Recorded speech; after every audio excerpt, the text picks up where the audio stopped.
morning. Today we will be discussing Band Geeks from SpongeBob SquarePants Season 2, Episode 15. In case you live under a rock and have not seen this episode, don't worry, I will be breaking down all aspects from a professional musician's point of view. We start this episode with Squidward Tentacles, our mediocre clarinet player, who gets a call from Squilliam Fancy Son, asking him to play in the Bubble Bowl, which is a parallel to the Super Bowl. American sports fans, compose a comment, let me know what teams you think will make the Super Bowl this year. I predict Eagles versus Bills. Clearly I am a very reliable sports source here. So Squilliam can't make the gig, so he asks Squidward to fill in for him because he knows Squidward probably doesn't have a band and is gonna fail. Now yes, I know this is a cartoon, it's supposed to be kind of ridiculous, but this setup, it really doesn't make any sense to what would actually happen in this situation. Because first of all, it's the freaking Bubble Bowl, dude. Like, you're not gonna turn down a gig from the Bubble Bowl. I was asked to perform in Super Bowl 48, and of course I did, because it's the freaking Super Bowl. And the other thing is, if you can't do a gig and you're asked to get someone to cover for you, you want someone who knows what they're doing to cover that. So let's say I can't do a gig and I tell them that Joe Schmo III is able to do it, and Joe Schmo III really sucks. Then I'm gonna look bad for recommending this freaking dude. So, Squilliam is not gonna look good for recommending Squidward because he doesn't have a band. But moving past these details, next thing is Squidward needs to drum up a marching band fast. Drum.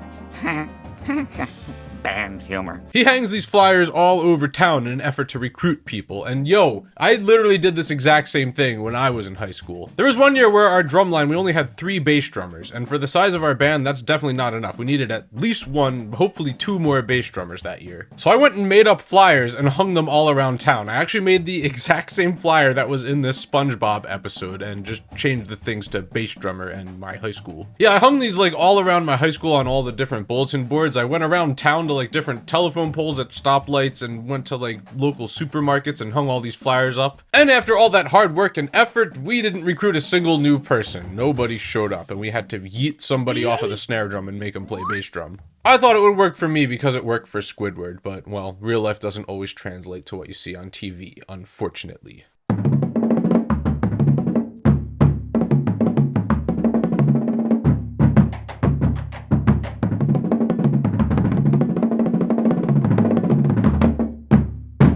So we get to rehearsal day number 1, and we are working on some scale patterns, which is definitely a good thing to start out with. I do think the wind section needs some remediation on just basic tone quality and embouchure, but overall I thought this was a pretty good way to start out the first rehearsals. And of course this is where we learn that mayonnaise is not an instrument.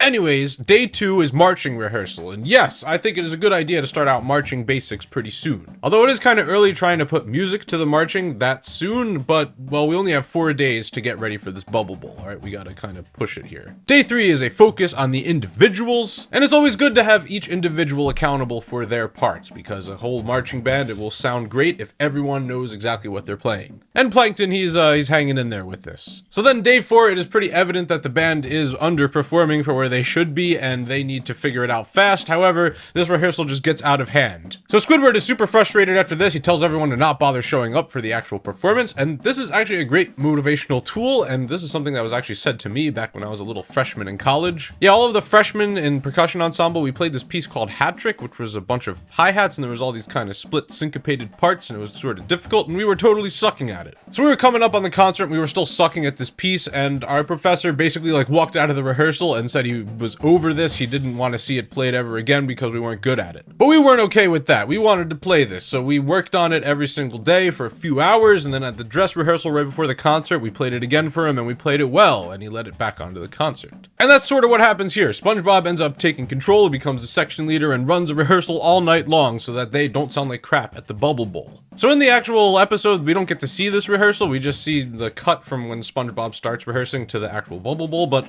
I really wish we could see what he did in this rehearsal for this massive amount of improvement. He literally changed the game for music education with this rehearsal, but I guess we'll never know what actually happened there.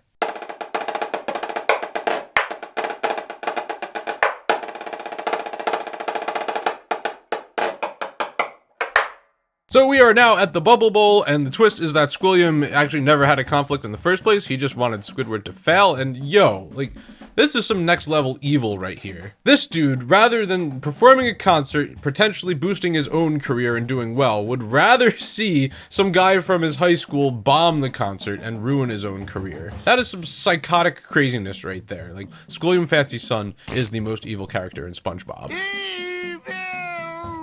So then, of course, we have Sweet Victory, the epic conclusion to this episode. Squidward nervously counts the band off, and we start with this epic brass fanfare. Yeah, somehow SpongeBob, he was able to take the band from this to this.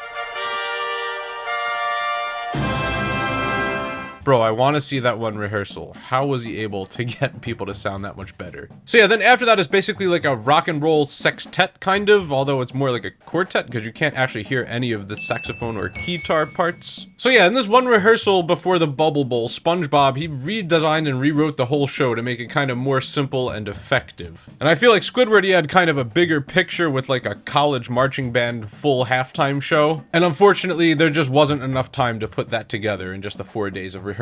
So yes, the show goes extremely well, and Squidward gets all the glory, but I don't think he deserved it, because he was not the reason why that happened. So I think that Squidward is about 20% of the reason why this band was successful, because all he really did was he was able to get the gig for them, he recruited the members, and he organized the rehearsal schedule. So he basically was responsible for all the behind-the-scenes stuff. I mean, he tried to, like, design the show and run rehearsal, but yeah, it didn't really work out. SpongeBob, I say he's responsible for 60% of the success of the Bubble Bowl, because he literally redesigned the whole show in just one night. He ran the entire rehearsal in that one night. He taught everyone how to play brand new instruments in one night. And then at the performance, he nailed the lead vocal part. What a legend. And then everyone else in the band, I give them another 20% of being responsible for the success, because they all worked hard in that one night to relearn all their parts. And that was quite the accomplishment. So yeah, SpongeBob definitely deserves the credit for this one, and I could only imagine if they let SpongeBob run the rehearsals from day one all the way to there. Like, imagine how epic the Bubble Bowl halftime show would have been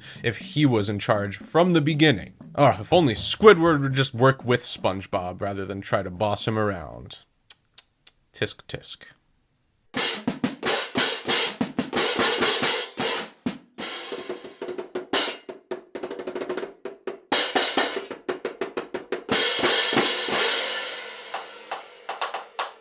Okay, well there's my full breakdown of the Band Geeks episode of SpongeBob SquarePants. Hopefully you found this video entertaining and maybe even a little bit educational. If you did, make sure that you click that subscribe button, ring that Liberty Bell, and click that like button.